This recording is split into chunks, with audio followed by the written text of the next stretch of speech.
I am happy to join with you today in what will go down in history as the greatest demonstration for freedom in the history of our nation.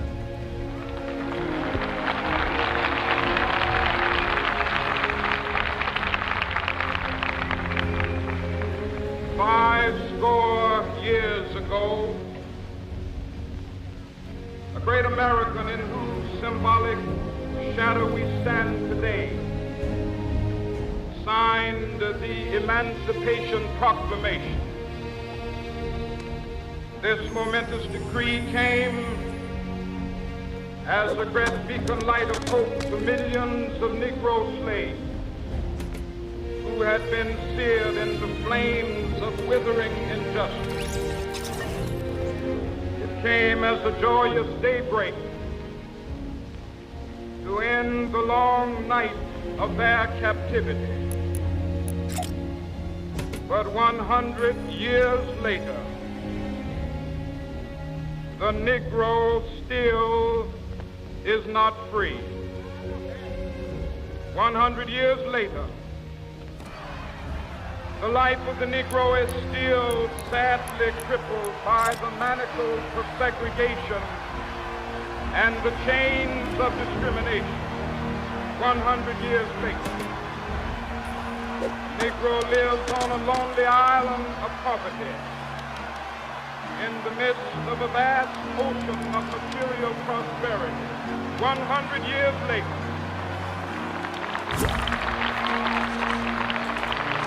the Negro is still languished in the corners of American society, finds himself in exile in his own land. So we've come here today, dramatize a shameful condition. In a sense, we've come to our nation's capital to cash a check.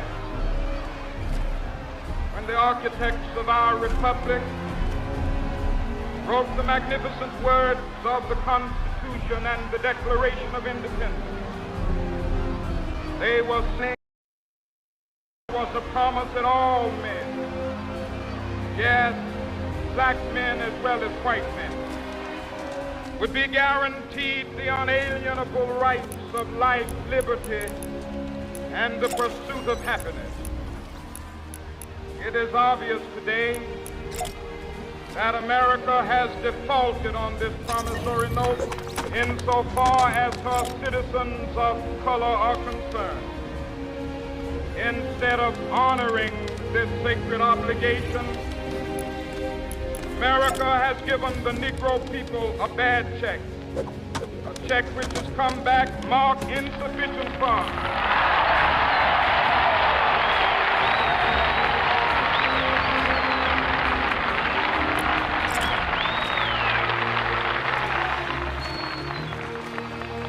But we refuse to believe that the Bank of Justice is bankrupt. We refuse to believe that there are insufficient funds in the great vaults of opportunity of this nation. So we've come to cash this check, a check that will give us upon demand the riches of freedom and the security of justice.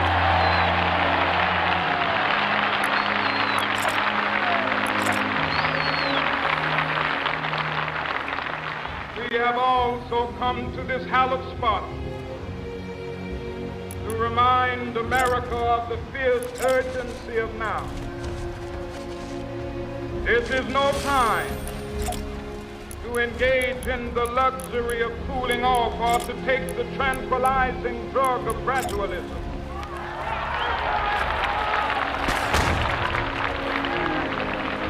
Now is the time to make real the promises of democracy. Now is the time to rise from the dark and desolate valley of segregation to the sunlit path of racial justice. Now is the time to lift our nation from the quicksands of racial injustice to the solid rock of brotherhood. Now is the time justice a reality for all of God's children. It would be fatal for the nation to overlook the urgency of the moment. This sweltering summit of the Negro's legitimate discontent will not pass until there is an invigorating autumn of freedom and equality. 1963 is not an end, but a beginning. Those who hope that the Negro needed to blow off steam and will now be content will have a rude awakening if the nation returns to business as usual.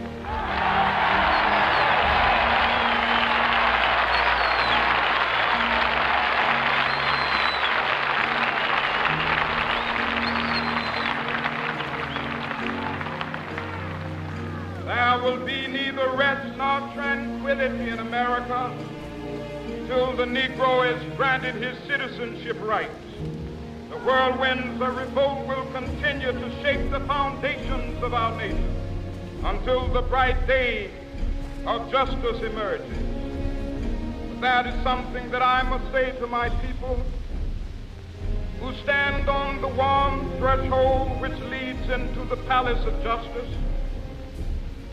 In the process of gaining our rightful place, we must not be wrongful deeds. Let us not seek to satisfy our thirst for freedom by drinking from the cup of bitterness and hatred.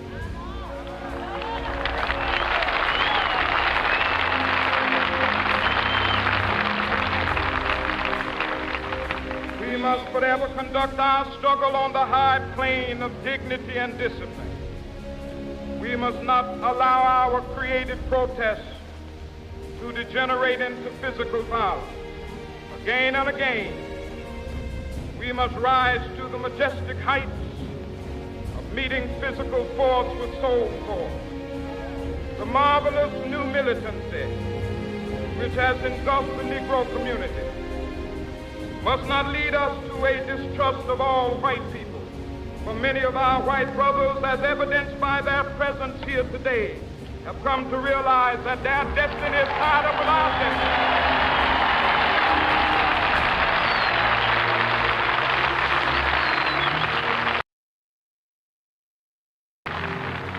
They have come to realize that their freedom is inextricably bound to our freedom. We cannot walk alone. As we walk, we must make the pledge that we shall always march ahead. We cannot turn back. There are those who are asking the devotees of civil rights, when will you be satisfied?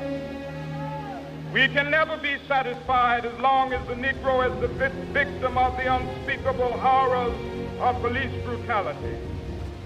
We can never be satisfied as long as our body is heavy with the fatigue of travel, cannot gain lodging in the motels of the highways and the hotels of the city.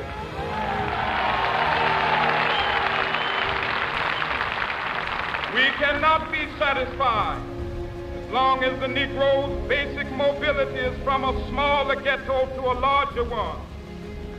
We can never be satisfied as long as our children are stripped of their selfhood and robbed of their dignity by signs stating for whites only.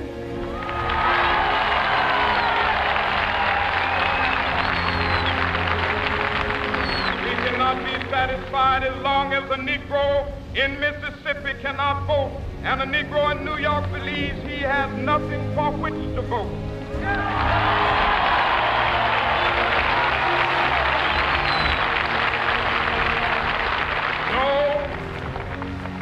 No, we are not satisfied, and we will not be satisfied until justice rolls down like waters and righteousness like a mighty stream.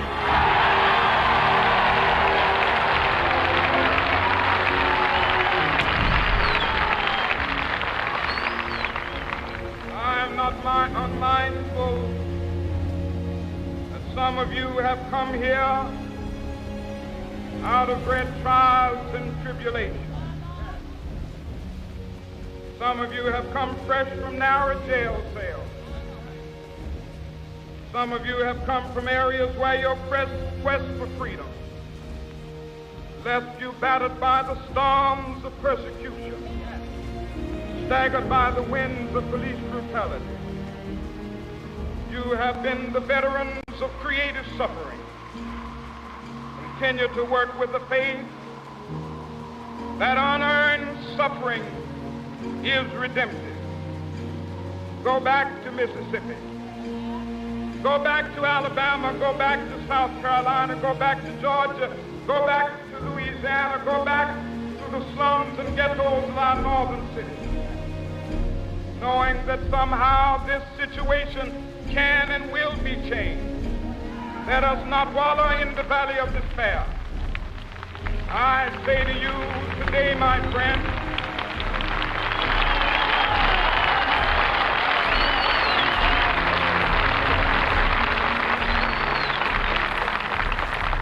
so even though we face the difficulties of today and tomorrow, I still have a dream. It is a dream deeply rooted in the American dream. I have a dream that one day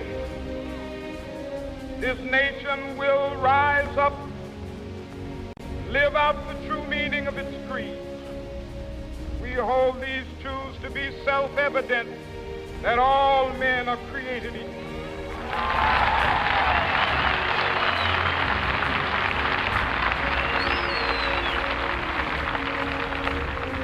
I have a dream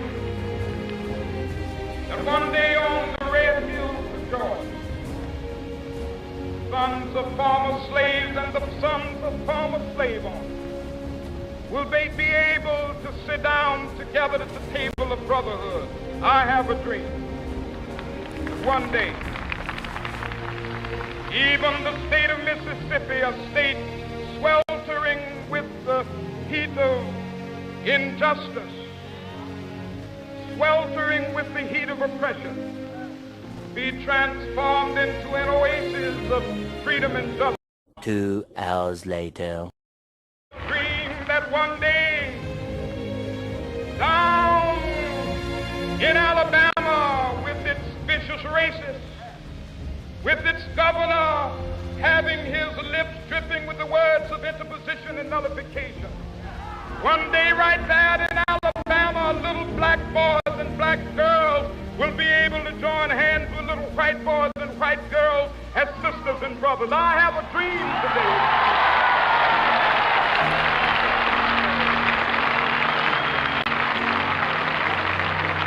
I have a dream that one day every valley shall be exalted. Every hill and mountain shall be made low. The rough places will be made plain, and the crooked places will be made straight. And the glory of the Lord shall be revealed, and all flesh shall see it together. This is our hope. This is the faith that I go back to the South with. With this faith, we will be able to hew out of the mountain of despair a stone of hope. With this faith, we will be able to transform the jangling discords of our nation into a beautiful symphony of brotherhood. With this faith, we will be able to work together, to pray together, to struggle together, to go to jail together, to stand up for freedom together, knowing that we will be free one day.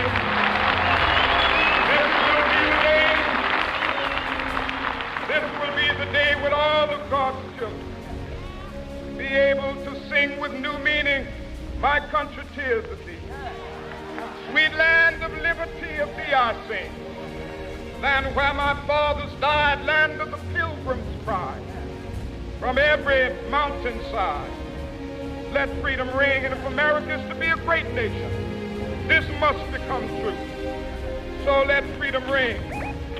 From the prodigious hilltops of New Hampshire, let freedom ring. From the mighty mountains of New York, let freedom ring. From the heightening Alleghenies of Pennsylvania, let freedom ring. From the snow-capped Rockies of Colorado, let freedom ring. From the curvaceous slopes of California. But not only that, Let freedom ring from Stone Mountain of Georgia. Let freedom ring from Lookout Mountain of Tennessee. Let freedom ring from every hill and molehill of Mississippi, from every mountainside. Let freedom ring when it happens. When we allow freedom ring, when we let it ring from every state and every city, we will be able to speed up that day when all of God's children, black men and white men, Jews and Gentiles, Protestants and Catholics, will be able to join hands and sing in the words of the old Negro spiritual, free at last, thank God Almighty, we have